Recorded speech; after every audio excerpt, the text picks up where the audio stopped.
You're in your 20s, fresh out of college, and you've got your first real job.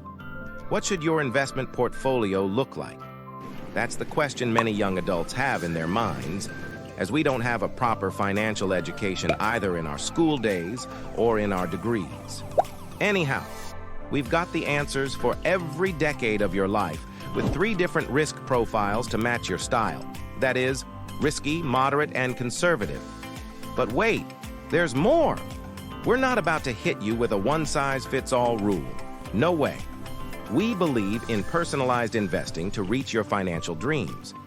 We need to first understand what is asset allocation. Asset allocation is how investors split up their portfolios among different kinds of assets. The right asset allocation is the key to all kinds of financial empowerment. Keep in mind that no simple formula can find the right asset allocation for every individual investor. But one of the core principles of having good financial planning is having an asset allocation that's suited for your age and your risk tolerance. Every investor aims at making profits from his or her investments. Investors need to choose the right stocks, fixed income instruments, and other assets in their portfolio for optimum risk-adjusted returns. Merely choosing an investment option based on hearsay and investing a chunk of your money is not going to serve any purpose. Even if you're raking in crazy returns from your stocks without smart asset allocation, you might as well be throwing your money into a wishing well. We will help you find the sweet spot by answering the big questions: where to invest, how to invest, and how much to invest. We'll talk about the different asset classes, equities, debts, and gold, and how to allocate your funds to set yourself up for success. If you want to know more about asset classes, please watch the video first that pops on top. So how will we find the sweet spot for everyone's needs? The basic foundation of asset allocation is finding out your risk profile. Your overall risk profile is determined by your risk attitude and risk capacity. Risk attitude reflects your psychological comfort with market fluctuations and potential declines in fund value, while risk capacity pertains to your financial ability to withstand investment losses. To assess your risk profile, consider allocating a higher weight to stocks in your portfolio if you are a more risk-tolerant investor, especially if you are in your 20s, 30s, 40s, or even early 50s. This is because stocks have historically outperformed bonds and fixed deposits, and despite their inherent risk, they offer significant upside potential for portfolios. To illustrate, have a look at the graph where 1 lakh invested in the bond market, which yields 7% annually on an average for the past 10 years. The 1 lakh rupees grew to 1,96,000 at the end of 10 years. With an average annual return of 14% on Sensex, the 1 lakh invested could have turned into 3,72,000 rupees at the end of 10 years. You could see the investment return stood at 3.7x. Historically speaking, Sensex on average has been returning about 15% compound annual growth rate for the past 20 years versus bond yields that are usually much lower. However, we can see with this bar chart that not every year does the market return positively. If we focus on the past 45 years, we can see that there are some downsides in the market for about an average of negative 16%. With that said, let's move to understand the 3 categories of risk profiles. First is aggressive/risky. This risk profile represents an investor who is highly willing to endure market fluctuations in pursuit of higher returns. Typically, these investors are experienced in the stock market or have a long-term investment outlook, enabling them to weather short-term market fluctuations. This riskier profile is well-suited to young adults with a long-term investment horizon, individuals with a reliable source of income, and those with a healthy balance between assets and liabilities. Next up is the moderate risk profile. Individuals who are moderate risk takers seek to achieve a balance between returns and risk. These individuals are inclined towards higher returns with a manageable level of risk. As a result, a moderate risk taker's investment portfolio typically comprises a moderate allocation of equities with the inclusion of debt instruments to mitigate risk. Key characteristics of a moderate risk-taker include a desire to grow their wealth in a balanced manner and a willingness to endure some short-term losses. Additionally, moderate risk-takers may choose to invest solely in equity-based mutual funds. The last risk profile is conservative. This profile is characterized by a significantly low-risk approach to investing. Investors with this risk profile prioritize the safety of their investment over high returns. They are typically comfortable with lower but stable returns and have a shorter investment horizon. Individuals nearing retirement or those seeking to preserve their capital are often best suited for a conservative risk profile. Investment options that align with this profile include treasury bills, corporate bonds, sovereign bonds, and debt-based mutual funds. As we understood all three risk profiles, let us quickly discuss the thumb rule for asset allocation based on the age of the investor. As you plan your investments, it's important to consider your age and how it impacts your risk tolerance and asset allocation. Age-based asset allocation suggests that your exposure to investment risk should decrease as you age. This typically involves adjusting the proportion of equity in your investment portfolio, as equities offer higher returns, but also come with greater risk. There are various methods for determining your asset allocation and risk profile. One common approach involves calculating your equity allocation by subtracting your current age from 100. For example, if you're 20 years old, this method would suggest having 80% of your portfolio in equity-oriented investments and the remaining 20% in debt funds and fixed income securities. As you advance in age, the idea is to gradually shift your asset allocation away from equities and toward more conservative investments like debt funds and fixed income securities. Remember, an investment portfolio is like music. It changes with age. Let's go with each age group to see what a model portfolio looks like. Let's start with the investor's age group, who are in their 20s. In your 20s, it's generally recommended to pursue an aggressive investment strategy by allocating 100% of your portfolio to equities.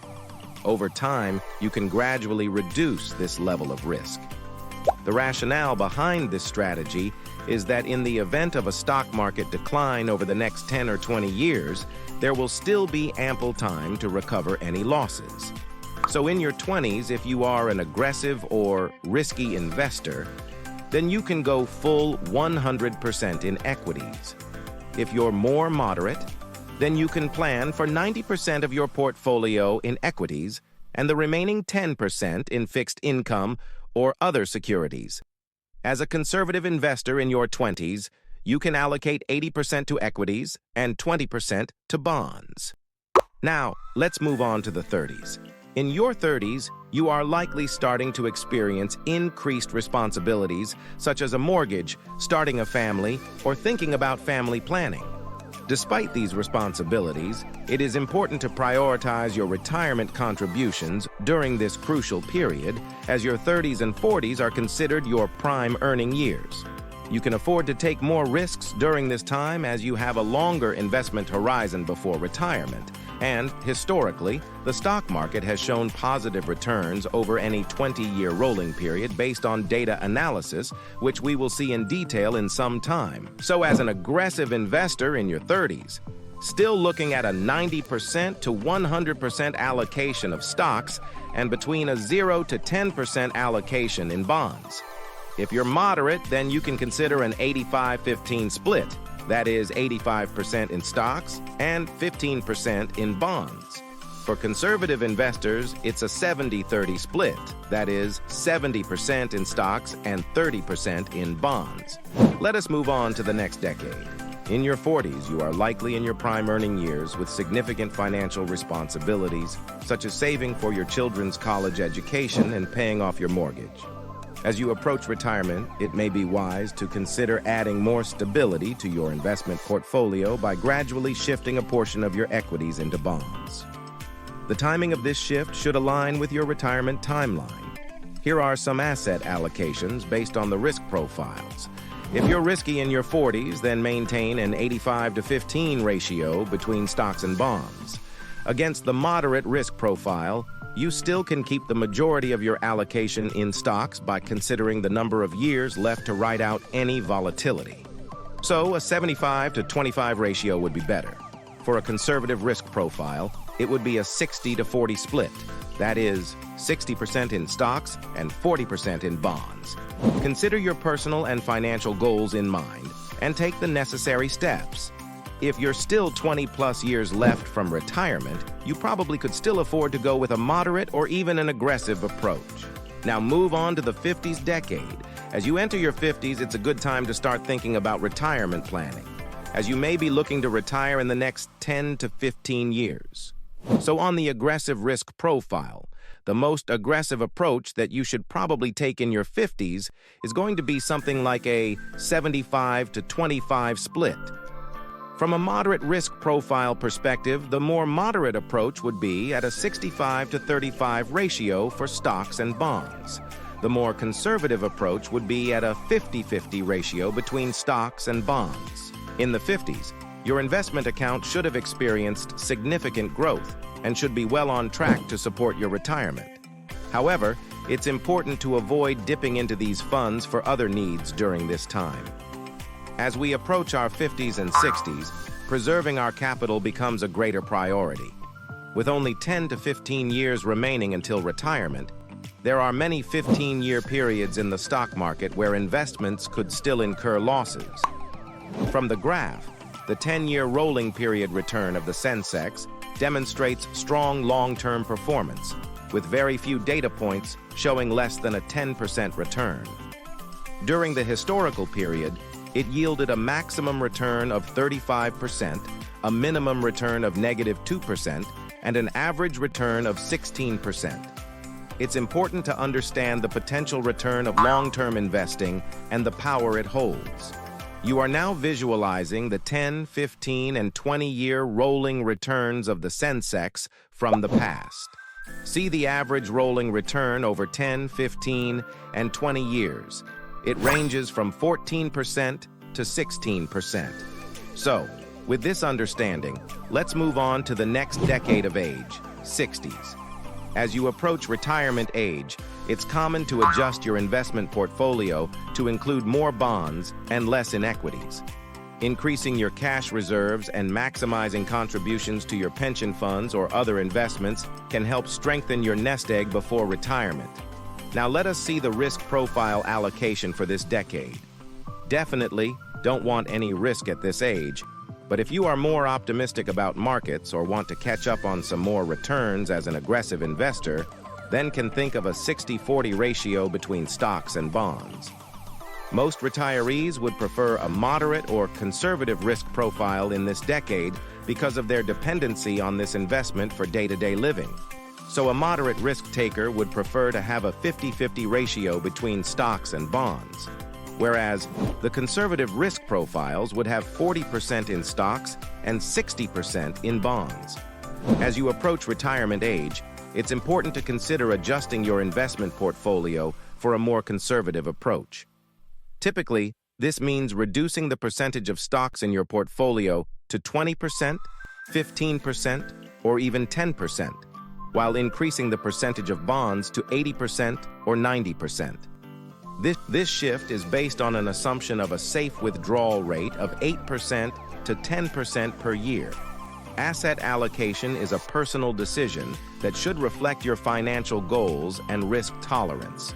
It's important to revisit and adjust your allocation as your goals and risk tolerance change. No, it's a pretty long video, but this video serves as a helpful model and guideline for financial growth, and you can always refer back to it as needed. Your investment strategy should be flexible and adaptable to changes in your life. Feel free to share your thoughts on today's video, and if you found it helpful, please consider liking and subscribing for more valuable insights. Thank you for watching, and happy investing.